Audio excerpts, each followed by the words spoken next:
Un phénomène culturel qui dépasse quand même le simple film, avec des phrases qui parlent à tout le monde. Alors reste à savoir pourquoi ça parle à tout le monde et qu'est-ce que ça leur dit, quoi.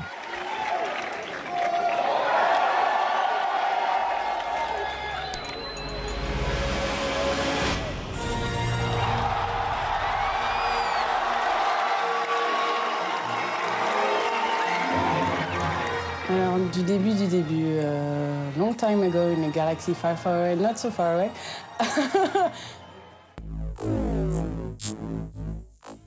J'avais 4 ans, la première fois que j'ai vu des images de Star Wars.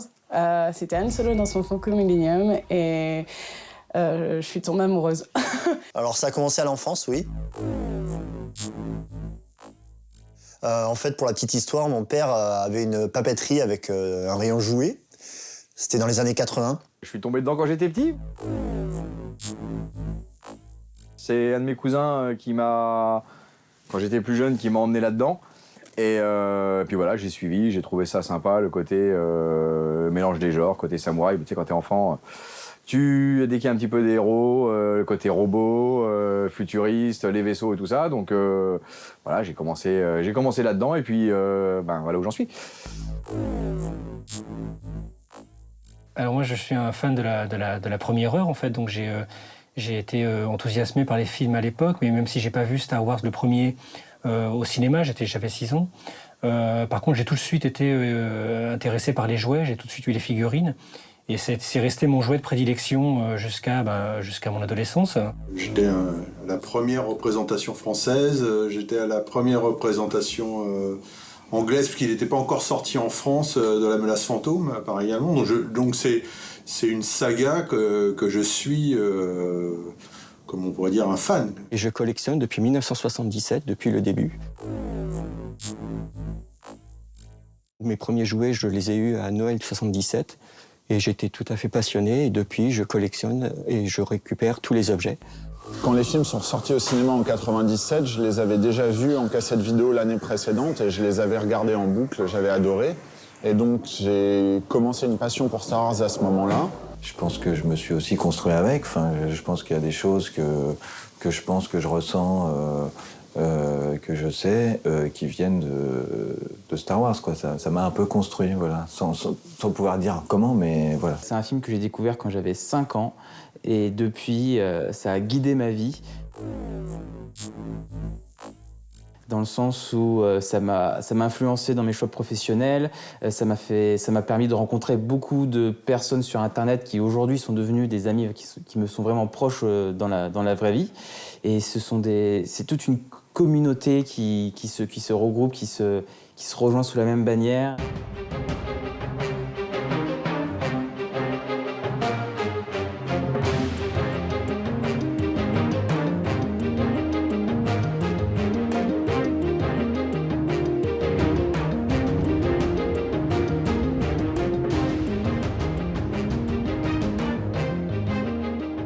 Le film a eu 39 ans il y a quelques jours, le premier film, en 77. Donc maintenant, on touche 3 générations. Donc c'est une communauté très large, très soudée. Et puis voilà, enfin, qu'on retrouve à travers le monde entier, dans tous les pays, quoi.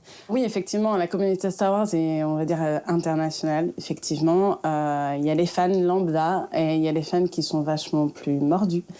Plus accros. Dans l'univers Star Wars, dans la communauté Star Wars, il y a différentes branches, différents groupes de fans. Ce qu'on peut dire des communautés, c'est qu'il y a une communauté qui se définit par la connaissance de l'univers étendu et par des pratiques qui vont au-delà du seul fait de voir les films.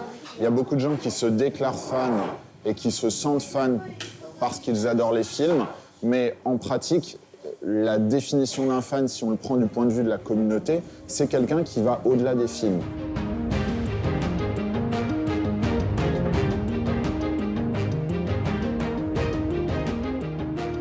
Il y a des degrés, il y a les fans cinématographiques, voilà, qui vont, un peu comme j'ai commencé à une époque, voilà, qui vont aller voir tous les films, qui vont être à l'affût d'un reportage, des choses comme ça. Mais voilà, où ça va rester, c'est pas péjoratif, mais voilà, où les gens vont être dans un fauteuil de cinéma ou dans leur canapé, voilà, à s'imprégner des images de Star Wars.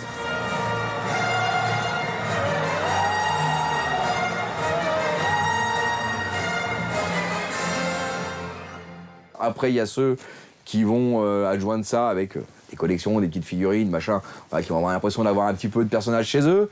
Et après, il y a ceux qui vont faire du déguisement Star Wars, qui, voilà, pour l'occasion d'un film, on en croise souvent. Quand il y a eu la sortie de l'épisode 7, dernièrement, d'ailleurs, on l'a croisé sur certains cinémas, où nous, on intervenait avec nos costumes, et il y avait des gens qui étaient là avec des déguisements. Ils étaient dans leur trip autant que nous, on pouvait l'être. Voilà, ils avaient fait des costumes de Leia, des costumes de trucs de bric et de broc, avec du carton, du plastique, des choses comme ça. Mais voilà, c'était leur trip, ils avaient passé une bonne soirée. Et voilà, effectivement, et après, il y a nous en haut, où, voilà, on n'est pas des professionnels, mais le fossé est pas loin. C'est assez dur à décrire, mais on se connaît tous. C'est un petit monde, malgré qu'on soit très très nombreux. On est des millions de personnes, mais Star Wars, c'est, je dirais pas comme une religion, mais pas loin.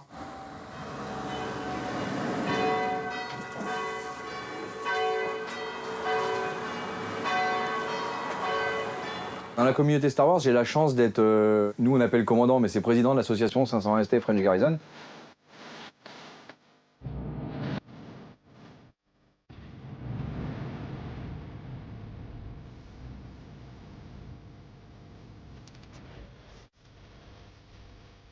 La 501, c'est une association de fans costumés, officiellement reconnue depuis maintenant 17 ou 18 ans au niveau mondial par George Lucas lui-même, il avait vu les différentes interventions du premier groupe américain, parce que bien évidemment c'est une initiative américaine. Il avait vu la qualité de leurs costumes, parce que c'est c'est vraiment une règle d'honneur chez nous, c'est-à-dire que nous, tous nos costumes sont ce qu'on appelle nous movie accurate, c'est-à-dire ils sont à l'identique de ceux qu'on peut voir dans les films. Pour résumer, c'est une association officiellement reconnue qui fait des costumes et des représentations de type professionnel, et dont le but est tout ce qui est caritatif, les enfants et tout ce qui tourne autour.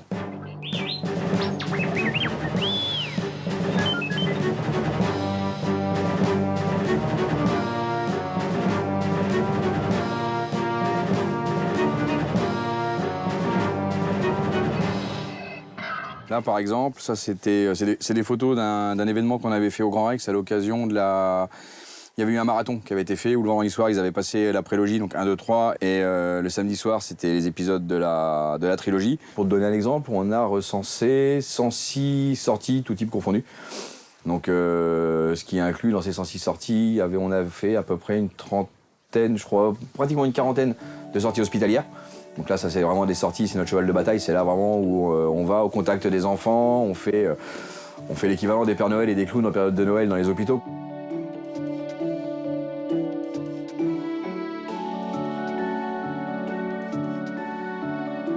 On est des grands enfants, parce que voilà, on est tous des grands enfants, et on vit notre passion tout en faisant plaisir aux autres.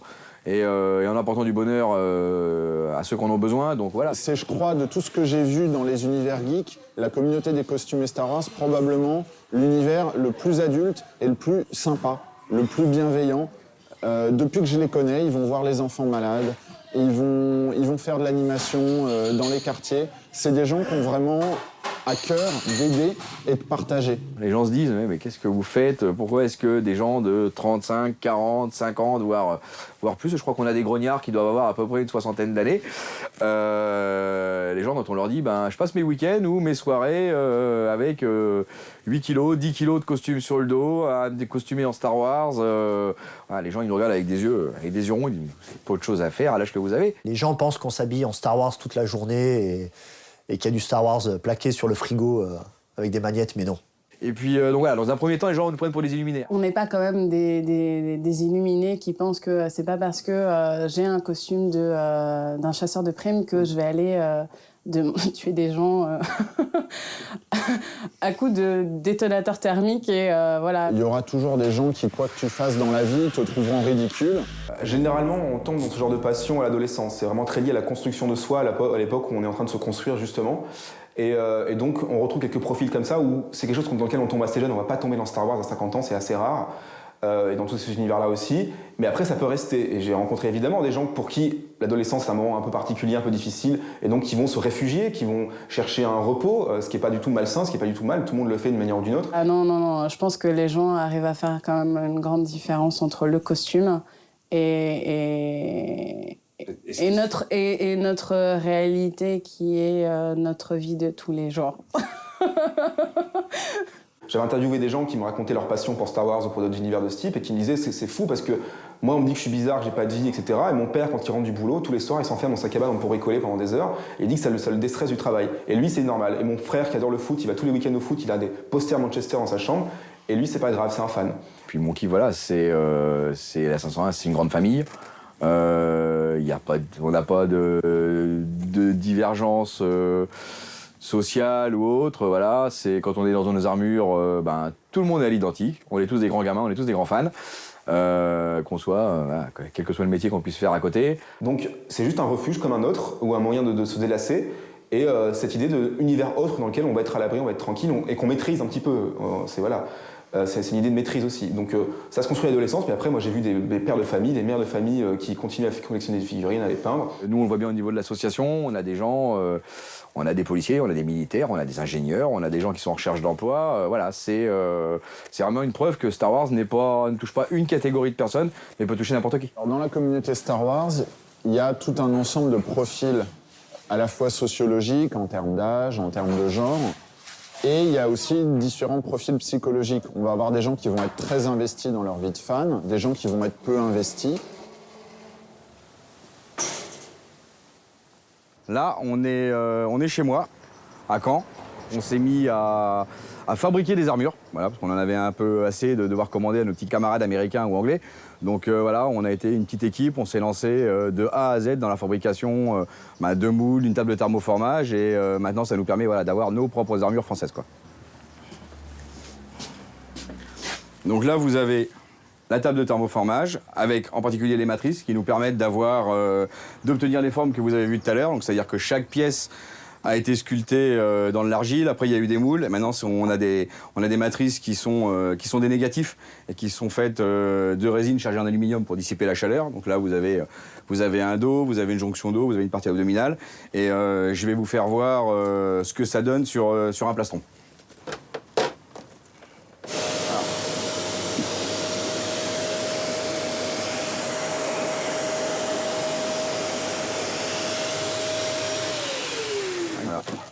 Et là, vous avez un plastron qui est prêt à être découpé et assemblé avec le reste des pièces pour finir l'armure.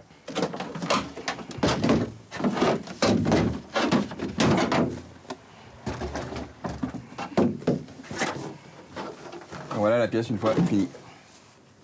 Après, chaque membre doit le découper, faire les collages, ajouter les pressions, les différentes sangles nécessaires en fonction de sa morphologie. Les casques sont faits avec un autre procédé, ils sont tirés en résine.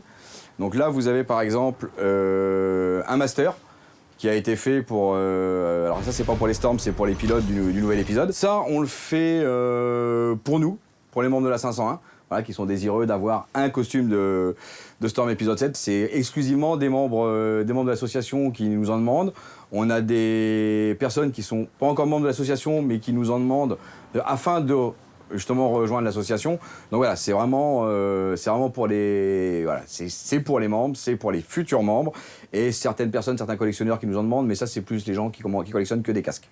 Effectivement, Disney en bénéficie plus ou moins du fait qu'on a des prestations pour Disney et la Lucasfilm qui sont sur lesquelles nous sont demandés ces costumes-là. Donc voilà, indirectement, le fait de faire ces costumes-là nous permet de répondre positivement à Disney, mais il n'y a pas de commerce, il n'y a pas de gain d'argent, de bénéfices, il n'y a rien du tout sur cette opération-là, quoi. Suivez-moi, je vais vous faire voir autre chose. Et là, je vous présente Chewbacca. Ça, c'est tous les petits détails qui viennent, qui sont répartis différemment sur les biceps, sur le haut des cuisses, sur les tibias. Voilà, c'est plein de petites pièces résine comme ça, qui sont issues de moules comme ça. Voilà, pareil, c'est le même principe, même matière que pour le casque dont on a parlé tout à l'heure. Voilà, c'est du silicone. Puis une fois que ça a durci, ça nous fait des pièces comme ça. Et ces pièces-là viennent agrémenter les armures qu'on a vues tout à l'heure. Et voilà. Voilà ce que donne l'armure complète, finie, adaptée à la morphologie, avec le casque peint et terminé.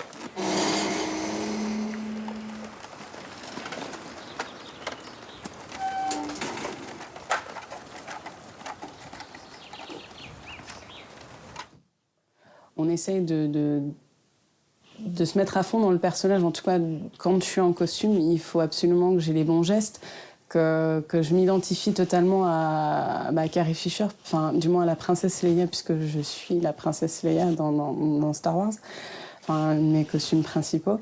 Et donc du coup, tout ça pour pouvoir faire revivre la magie aux autres en fait. On est l'armée de George Lucas. En gros, c'est ça, on est son armée, on est, comme il m'a dit, il y a 2 ou 3 ans, on est son héritage. C'est-à-dire que sans les fans, Star Wars n'existerait peut-être plus. Au départ, il avait fait un film qu'il avait envie de voir, lui, sans se poser la question des autres. Et puis, au fur et à mesure, effectivement, que la communauté s'est étendue, finalement, il a pris leur avis. Star Wars a inventé les communautés de fans. Au milieu des années 70, quand George Lucas devait vendre le premier Star Wars, il s'était dit comment je vais vendre ça et comment je vais créer une communauté autour de mon film pour qu'on en parle. Et il s'était dit, voilà, il y a cet événement qui s'appelle le Comic Con, qui aujourd'hui est un truc énorme, mais maintenant, à l'époque, c'était un tout petit truc. Et il s'était dit, voilà, on va faire un stand, on va vendre des affiches, on va vendre des t-shirts, comme ça, les gens vont porter les t-shirts, vont acheter les posters, et ça va faire de la communication gratuite. Disons qu'on est toujours très surpris de l'énorme succès de Star Wars en 1977, mais il y avait un énorme travail en avant par Lucas et ses équipes de promotion du film et de son univers, à travers les communautés de fans. Donc déjà, ils se sont dit, de toute façon, la seule personne qu'on va pouvoir toucher dès le début, c'est les seuls gens qu'on pourra avoir, avant même la sortie du film, c'est les fans de science-fiction. Donc il s'est beaucoup basé sur la communauté existante de fans de comics, de jeux vidéo, de science-fiction de manière générale, de pulp, etc. Et donc ils ont fait un gros travail, ils ont amené les acteurs dans les conventions, ils ont fait beaucoup de publicité comme ça. Et donc, lui-même était un gros fan, un gros geek, Lucas.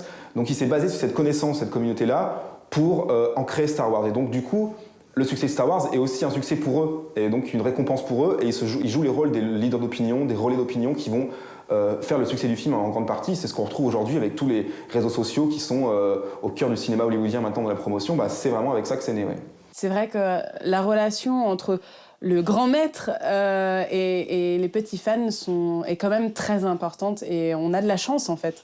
Je suis quelqu'un de chanceuse, on va dire. Dans la construction de Star Wars, au fur et à mesure, il tient compte de ce que la communauté peut penser. On doit être 15 000,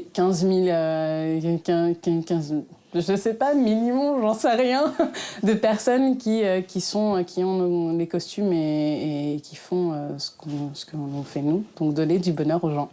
C'est quelque chose que je suis en train de faire pour le moment, c'est une commande, c'est pas pour moi.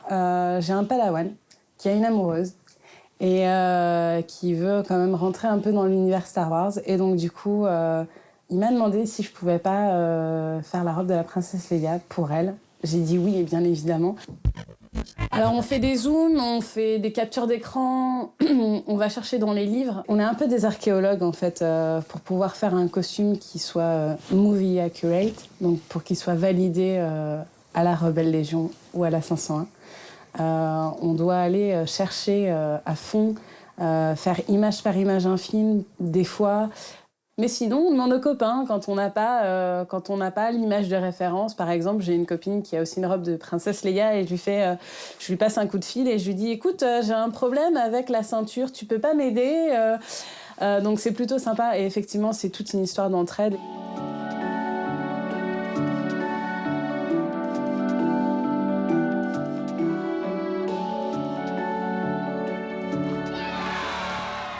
Alors s'il y a une chose que j'ai envie de mettre en avant sur les communautés Star Wars, c'est particulièrement le souci du partage, le souci d'échanger l'information et cette vision du savoir. C'est quelque chose de fondamentalement scientifique, c'est un idéal, l'idéal geek, c'est l'idéal du partage du savoir. C'est celui qu'on peut avoir derrière Wikipédia, c'est celui qu'on peut avoir derrière Wikipédia, qui est le Wikipédia Star Wars. Et ça, c'est la chose qui me tient à cœur parce que je pense que c'est l'avenir de la culture. C'est aussi l'avenir de la culture classique, c'est ces modes de partage par Internet de l'information qui sont collaboratifs et qui sont non hiérarchiques en termes de valeur. Chacun a le droit d'y apporter quelque chose et chacun peut y trouver quelque chose. Fan Star Wars, ça fait, entre guillemets, j'insiste bien sur les guillemets, c'est un peu l'AFP de Star Wars. C'est-à-dire qu'en fait, on s'est dit, voilà, il y a beaucoup de fans ou de personnes qui sont juste des amateurs de Star Wars qui voudraient avoir des informations sur les films à venir. Et par exemple, là, typiquement, je suis en train d'écrire une actualité parce qu'en ce moment, le spin-off de Star Wars, Rogue One, il y a plein de retournages, il retourne plein de scènes, donc il y a plein de rumeurs et tout. Donc l'actu est tombée ce matin, très tôt.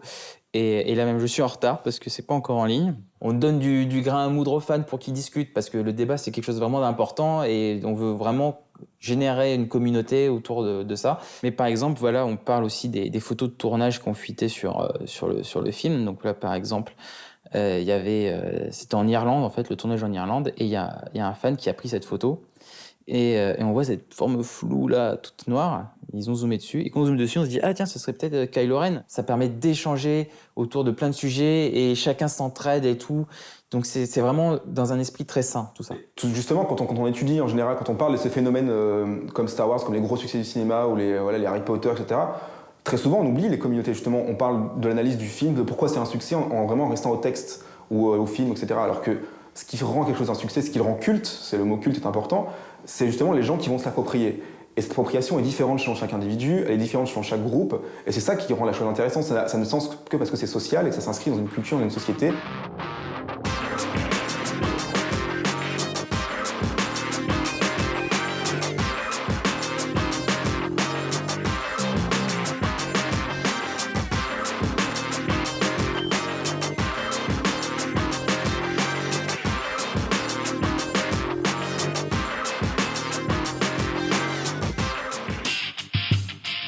T'as plein d'événements, t'as plein de salons. Les fans de Star Wars, les communautés de fans adorent se déplacer dans ce genre de conventions. Il y en a pas mal en Europe, il y en a beaucoup aux États-Unis. Là, ça nous permet un peu de sortir ce qu'on veut comme costume, de se faire plaisir, de rencontrer des gens. Et puis en général, il n'est pas rare que voilà, sur une convention, on va rencontrer 10 ou 20 personnes qui vont venir se renseigner sur l'association sur le stand. Et sur ces 10 ou 20 personnes, dans la semaine qui suit, on en a la moitié qui s'inscrivent sur le forum. Et sur cette moitié, on a encore une moitié qui passe le pas et qui nous rejoignent à plus ou moins long terme. On expose et on fait une animation par rapport à nos décors. Et donc, du coup, on fait plaisir aux fans et en même temps, on se fait plaisir à nous puisqu'on est invités, on est privilégiés. C'est vraiment un moment où tout le monde se retrouve à un même endroit, à un même lieu, parce qu'on vient pas forcément de la même ville, de la même région, mais on se connaît, on se rencontre, on échange. Avec des rencontres incroyables, oui, effectivement, j'ai pu rencontrer George Lucas, énormément d'acteurs qui sont maintenant des amis, puisque forcément, on se voit dans les conventions, donc du coup, comme on est toujours dans le même noyau, les gens finissent par nous reconnaître et être vraiment intéressés par ce que nous proposons.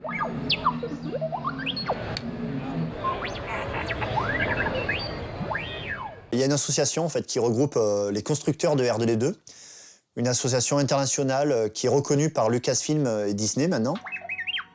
Donc là, c'est le premier R2D2 que j'ai fabriqué il y a quelques années. Et là, actuellement, je suis en train de travailler sur un deuxième R2D2 qui sera celui-ci mobile, c'est-à-dire qu'il se déplacera, il pourra rouler lors des events, avec une nouvelle tête, nouvel éclairage. Il y aura un vidéoprojecteur aussi dedans pour diffuser le message de la princesse Leia. Cette passion pour la construction des R2D2, ça a débuté il y a longtemps, en 1998. J'étais tout jeune à l'époque, j'avais 19 ans. J'avais toujours voulu avoir un R2D2 chez moi. En tant que fan de Star Wars, R2D2 est un personnage que les gens apprécient beaucoup, les fans et les non-fans. R2D2, il a un statut particulier parce qu'on peut le qualifier de robot, vraiment de héros. Au même titre, c'est un acteur principal. Il apparaît très vite dans l'épisode 4, au tout début de la saga, et c'est lui, à maintes reprises, qui va faire basculer l'histoire du bon côté. Pourquoi ces robots ont un tel succès, en particulier R2D2, C3PO, BB-8, parce qu'ils ont cette relation à l'homme qui est une relation d'empathie. Ils ont été construits pour attirer l'empathie. R2D2, il a des formes simples, il est d'une couleur qui va favoriser une certaine empathie. On voit bien dans l'histoire que ce sont des amis. Ils ont ce réalisme qui permet de les imaginer dès aujourd'hui à côté de nous.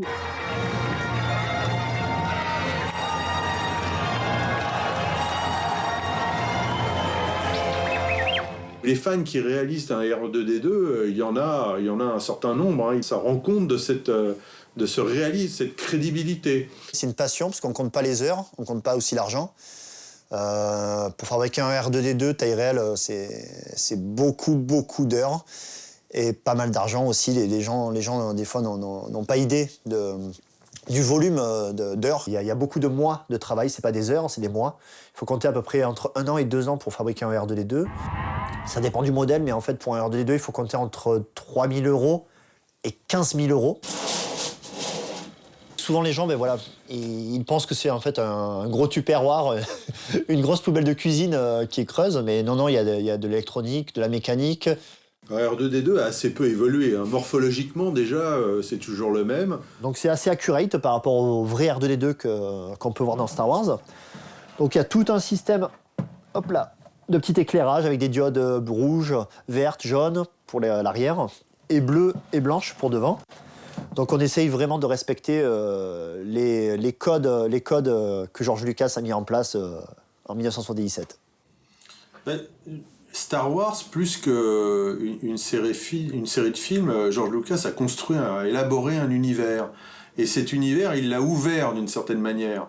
Et l'univers étendu, c'est ça qui fait de Star Wars un univers particulier, c'est ça qui fait quelque chose qui est capable d'aller au-delà d'un film pour générer un mouvement social, un mouvement de fans, parce qu'il fournit un contenu qui permet aux gens de s'évader bien au-delà des films, de nourrir leur passion, de l'alimenter. Plein d'aspects qui sont laissés finalement aux fans à imaginer et du coup ouvrent la voie aussi à s'accaparer nous-mêmes l'univers qu'il a conçu.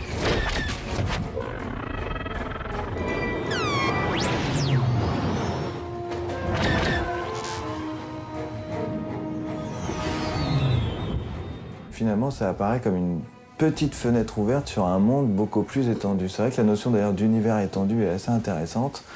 Le monde de Star Wars ne s'arrête pas au film et les 6 films sont juste un point de vue, un aperçu, un glimpse, je crois en anglais, un aperçu sur un monde beaucoup plus étendu qui appartient pas que à celui qui l'a créé, mais finalement c'est la démarche courante de l'art, ça se voit plus avec Star Wars, mais finalement, quand un artiste fait une œuvre, quelle qu'elle soit, un roman, une peinture ou un film, il y a le point de vue de l'artiste, et puis l'œuvre lui appartient plus à partir du moment où il la montre à des spectateurs qui en font, eux, ce qu'ils veulent, qui le ressentent comme ils le veulent. Globalement, chacun peut y apporter sa brique, et de ce fait-là, c'est assez facile de rentrer dans ce monde-là.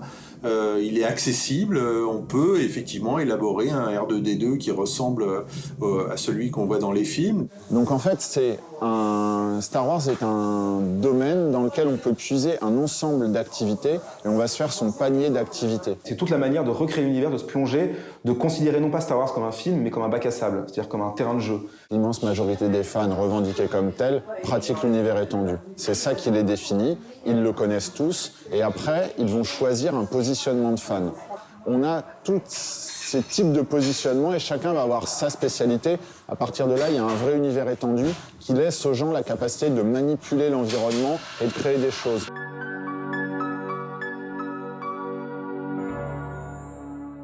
On a créé un sport de combat qui utilise comme outil les sabres laser et on base tout sur l'efficacité de la touche.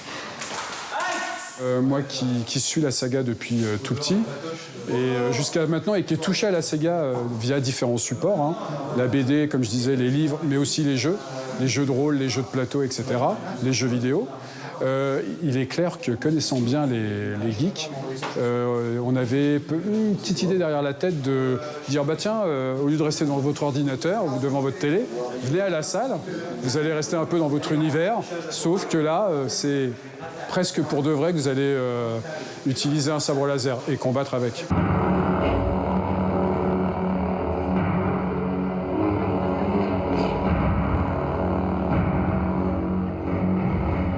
On a même prévu après d'adapter des petits accessoires pour les fans de la saga pour qu'ils puissent agrémenter leur poignet, pour des raisons esthétiques. C'est une discipline qui existe plus pour reprendre un peu les scènes de combat de la saga.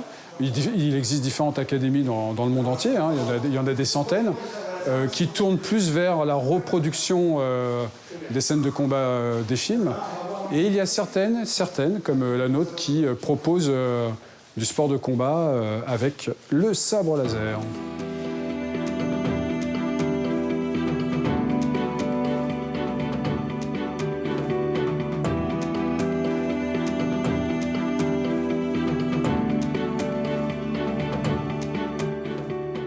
George Lucas a eu l'idée un jour de créer une arme originale dans un futur lointain ou peut-être un passé lointain, qui s'appelle le sabre laser. Et ça a inspiré beaucoup de monde. Beaucoup de monde, beaucoup de fans, beaucoup de cascadeurs aussi. Et à travers les films, on a pu voir l'évolution de l'utilisation du sabre laser et des choses qui ont commencé à se mettre en place au fur et à mesure des films. Et des spécialistes d'arts martiaux, donc des cascadeurs comme je disais, ont créé des façons de combattre.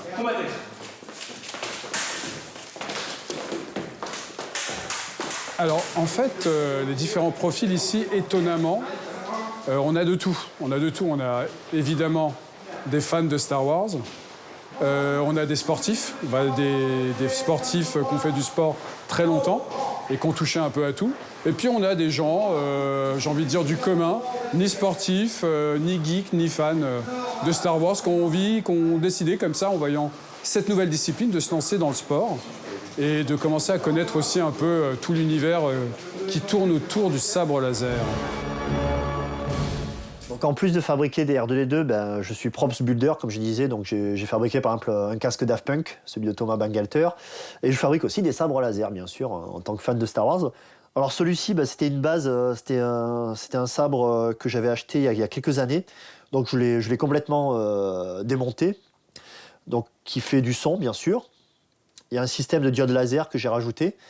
Il y a un accéléromètre aussi à l'intérieur, ce qui permet que dès que l'on fait des mouvements, on a les bruits comme dans le vrai.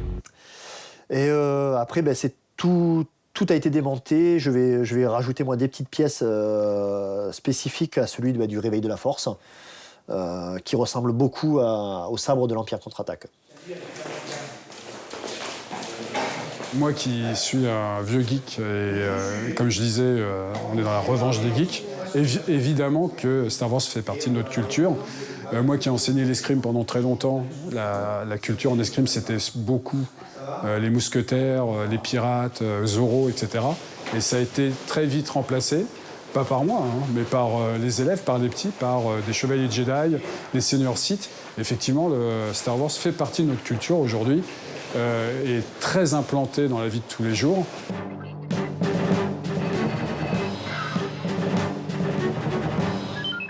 Avec des phrases un petit peu restées dans l'air du temps, enfin dans la culture en général en fait. Alors évidemment, il y a les phrases de Yoda lui-même, fais-le ou ne le fais pas, il n'y a pas d'essai, ou alors personne par la guerre ne devient grand. Mais il y a aussi les grandes phrases qui sont rentrées dans la conscience collective, comme le côté obscur de la force, ou que la force soit avec toi. Hey, Luke. May the force be with you. Oui, c'est iconique dans le sens où même quelqu'un qui n'a jamais vu Star Wars ou qui n'aime pas la science-fiction ou ce genre de film va connaître quelques répliques, va connaître quelques icônes centrales comme Dark Vador, voilà. Donc cette imprégnation dans la culture populaire, c'est vraiment l'essence même du mot populaire, extrêmement important, ce qui fait qu'en effet c'est connu de tous. Pour moi, le caractère transgénérationnel de Star Wars est surtout lié à sa densité. C'est-à-dire qu'il y a des médias qui sortent en permanence, le flow est continu, et donc toutes les générations qui s'intéressent par définition aux choses qui sortent pour leur âge, dans leur génération, vont pouvoir continuer à s'y intéresser. Si Star Wars était sorti en une fois, ça serait resté culte dans une génération, mais comme le flux est continu, chaque génération peut se l'approprier. Nous, on le voit régulièrement. On va sur des conventions, on va rencontrer des fans. Toutes les personnes qui ont entre 30, 40, voire 50 et plus vont venir se diriger pour se faire prendre en photo sur des costumes trilogie, parce que voilà, c'est leur époque. Les 25-30 ans vont plus venir sur du costume prélogie, parce que c'est ce qu'ils ont connu et ce qu'ils ont pu voir au cinéma. Et tous les petits bouts de chou, en règle générale, se dirigent vers du costume Clone Wars ou correspondant au dessin animé. D'ailleurs, Disney joue à fond là-dessus, parce que moi, par exemple, j'aurais été tenté de montrer à ma petite fille de 3-4 ans Star Wars, mais c'est un peu trop violent, enfin voilà. Et Disney, en sortant des dessins animés, avec déjà les Clone Wars, etc., joue à fond le côté intergénérationnel, quoi, en faisant des œuvres Star Wars que des enfants peuvent regarder. Comme ça, les parents qui ont été biberonnés à Star Wars montrent Clone Wars à leurs enfants, et puis comme ça, le lien se fait. Hein. Donc justement, il faut s'intéresser aux différents groupes qui rendent vivants ces cultures-là. C'est justement pour ça que c'est vivant. Sinon, c'est un film qui a plus de 30 ans, Star Wars. Donc ça serait mort depuis longtemps sans ces gens qui les font vivre. On s'étale sur 39 ans, donc forcément, très peu de films ont fait ça. Même les sagas, même les grosses trilogies, ça s'est étalé maximum sur 6-8 années. À 10 années peut-être pour Harry Potter, mais elle a une des plus grosses derrière Star Wars. Mais c'est tout. Et après, une fois que ça tombe, l'engouement tombe aussi, quoi.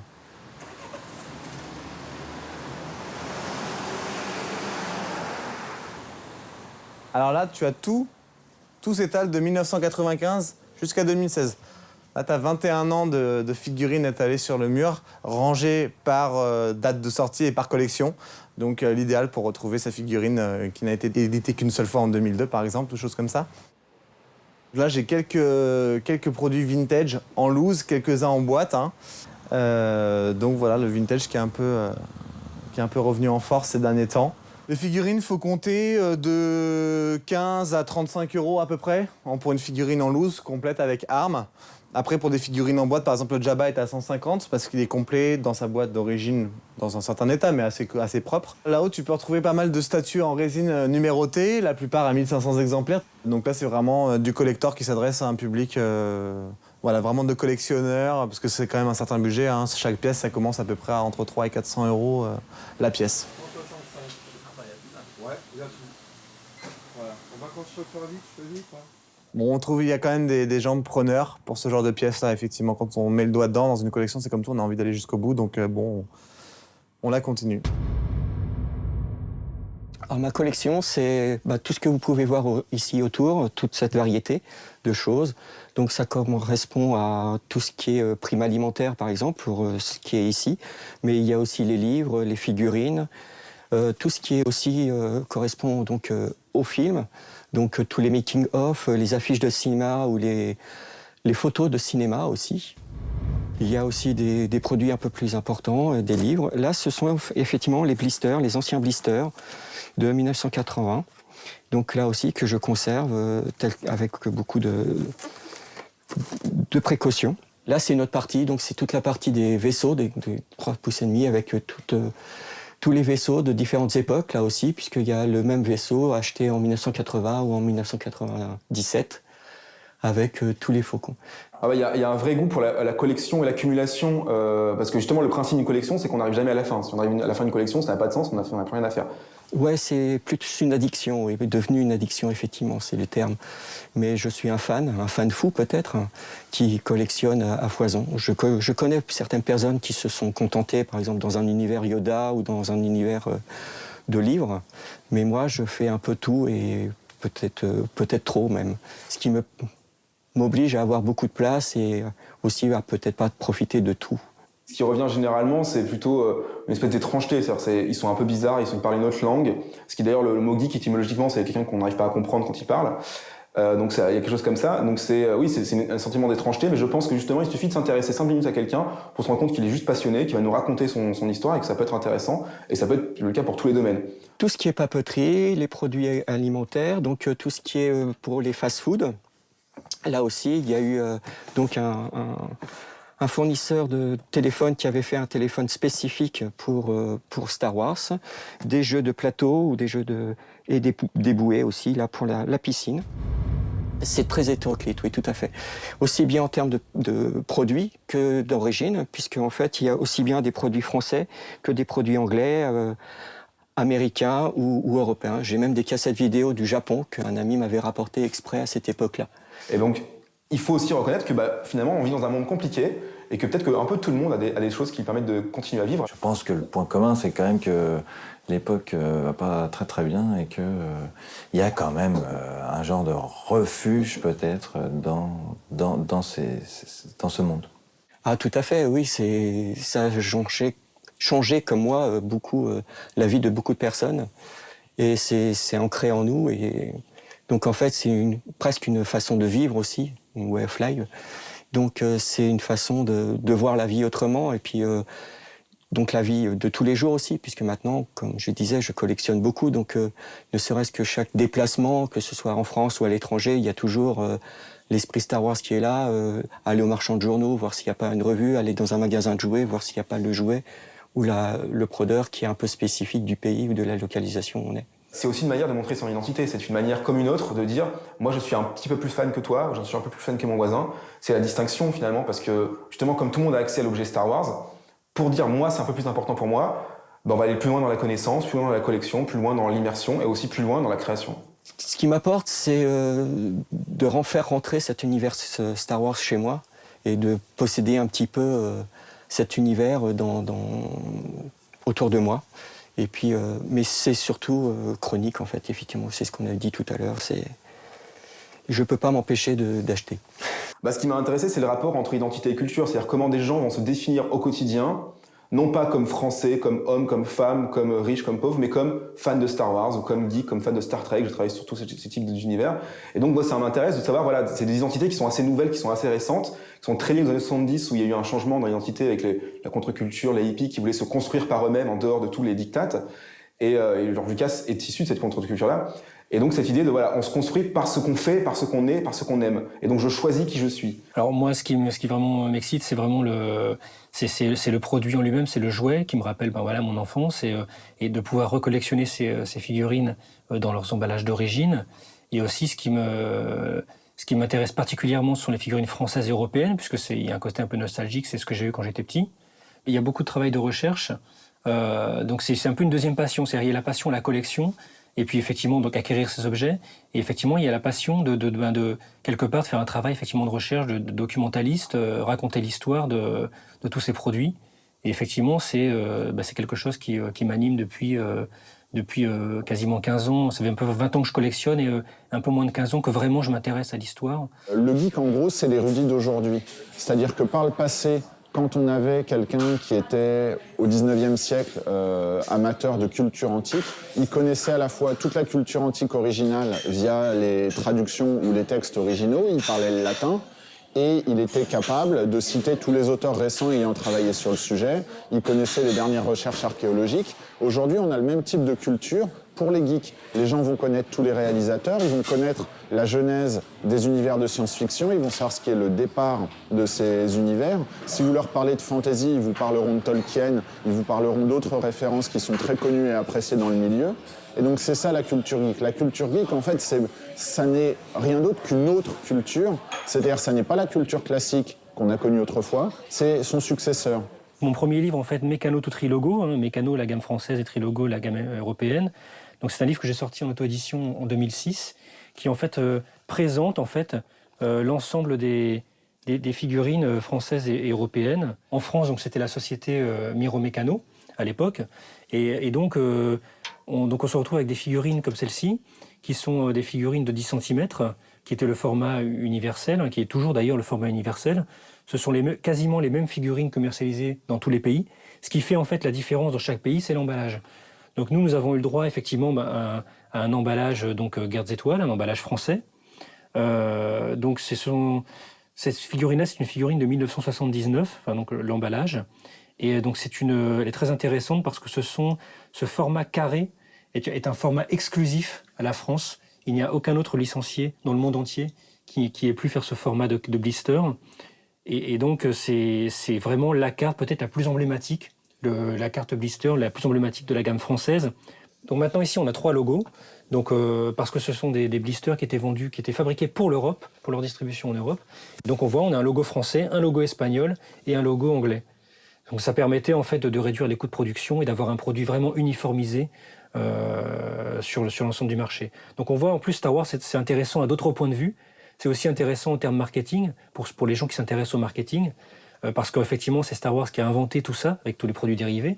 Et puis on voit, sur ce genre de produit, on est en plein dans l'ère de la mondialisation et de l'uniformisation des produits tels qu'on le connaît aujourd'hui, en fait. Là où il y a le plus de merchandising au monde, c'est Star Wars. Il n'y a pas d'autres licences qui fassent autant que Star Wars. Enfin, à l'époque, la Fox a refusé de prendre les droits sur les jouets. Lucas a été visionnaire là-dessus. Et du coup, il s'est fait sa fortune grâce aux toys, grâce au merchandising. Bien sûr qu'il y a du calcul très vite chez Lucas et les gens qui l'entourent, parce qu'il a refusé par exemple de tuer Han Solo dans l'épisode 3 parce que ça allait tuer les ventes de jouets. Donc il y a des éléments comme ça qui sont clairement du calcul marketing, mais c'est justement ça qui fait la richesse de la culture geek, c'est qu'elle est toujours entre le mainstream, le grand marketing, le grand Hollywood, le grand méchant capitalisme, et en même temps des gens qui vont peindre le week-end en 3D, imprimer en 3D leurs figurines et les peindre ensuite avec leurs enfants. Et donc il y a de la créativité derrière. Donc il y a de la culture, il y a du marketing, c'est le monde dans lequel on vit et on n'y échappe pas. J'entends les réactions des gens qui viennent systématiquement en boutique, des personnes qui ont plus de 40 ans qui regardent ma vitrine de figurines vintage et qui me disent « si j'avais su, je les aurais gardées en boîte parce qu'aujourd'hui, je me paierais une voiture ». La première maquette de l'Étoile Noire, elle a été retrouvée par un collectionneur dans un vendeur de briquet de broc et il l'a payé ça peut-être, enfin il ne veut pas dire le prix, mais il a peut-être payé ça 10 $ et ça en vaut 100 000 quoi. Et voilà, chez lui, il a l'Étoile Noire, voilà. Il n'y a pas de best-seller, c'est vraiment en fonction de ce qu'on collectionne. Il y a autant des gens qui vont collectionner des porte-clés, qu'il y a des gens qui collectionnent des statues à 300 €, qu'il y a des gens qui collectionnent des figurines, qu'il y a des gens qui collectionnent, je sais pas moi, les moules à gâteaux, des choses comme ça. Donc il n'y a pas d'objet, il n'y a pas de best-seller. Et à partir de ça, nous, on ne fait que revendre des produits officiels. C'est-à-dire que tu peux prendre n'importe quel produit de la boutique, ça sera forcément un produit qui a été validé par Disney, que ce soit pour le marché européen, le marché mondial, le marché américain.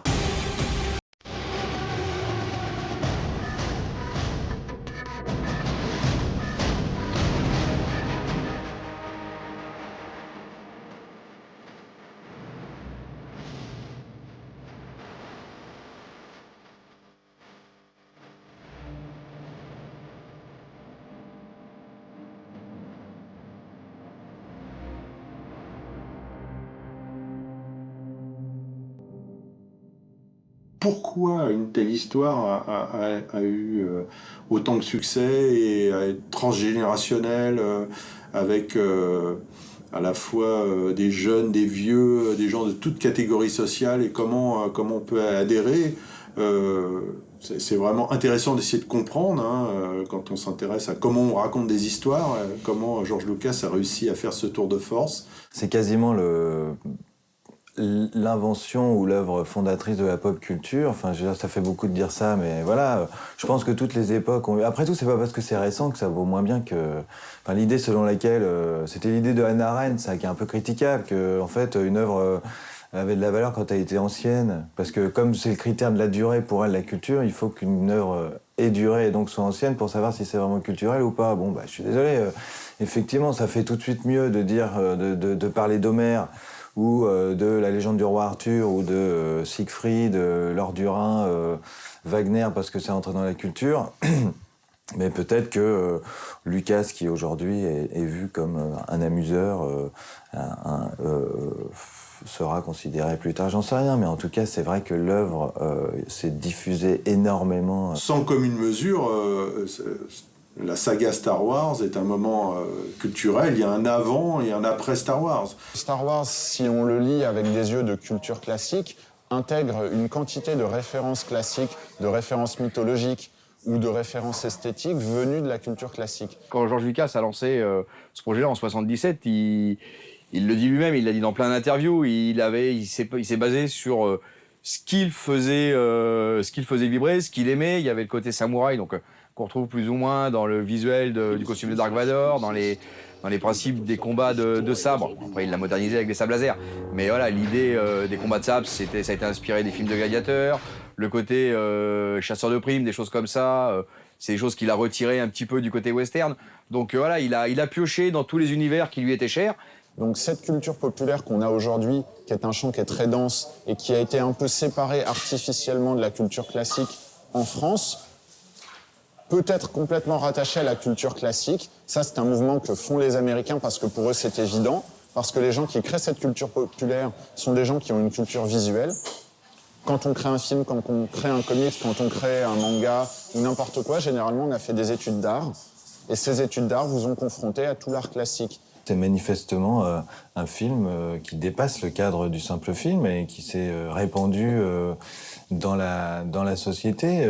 Il y a les fameuses phrases, côté obscur de la force. Il y a aussi alors des choses plus ou moins amusantes, une gargouille en forme de Dark Vador dans une cathédrale à Washington, des temples Jedi plus ou moins, des religions, des partis politiques. Star Wars est déjà rentré dans le Louvre. Le casque original de Dark Vador a été exposé au Louvre il y a quelques mois par une de mes collègues. C'était super d'avoir ça au Louvre, quoi. Ça montre que voilà, Star Wars, encore une fois, je l'ai dit tout à l'heure, c'est pas de la pop culture, c'est de la pop culture, mais c'est aussi de la culture avec un grand C, voilà. Oui, bien sûr, il y a toujours eu cette ambiguïté, elle est beaucoup plus forte aujourd'hui, entre des succès geeks très mainstream, ce qui fait que du coup, voilà, les super-héros sont partout au cinéma, et donc oui, être geek, c'est normal. Et en même temps, les geeks veulent avoir une approche plus pointue. Donc il y a la culture geek qui a un succès, mais l'approche geek de la culture n'est pas encore partagée par tout le monde, et parfois ça peut être encore péjoratif. On va parler des gens qui jouent trop aux jeux vidéo, qui s'immergent trop dans ces mondes-là, qui confondent la réalité et la fiction, ce qui n'existe pas, mais il y a toujours ce fantasme-là. Donc on a toujours ça, alors que cette culture-là est partout, tout le monde la connaît. Donc c'est toujours un peu paradoxal, mais bien sûr, il y a une forme de victoire générationnelle et culturelle qui est très forte. Donc voilà, non, je pense qu'effectivement, c'est l'œuvre qui a un peu défini la pop culture.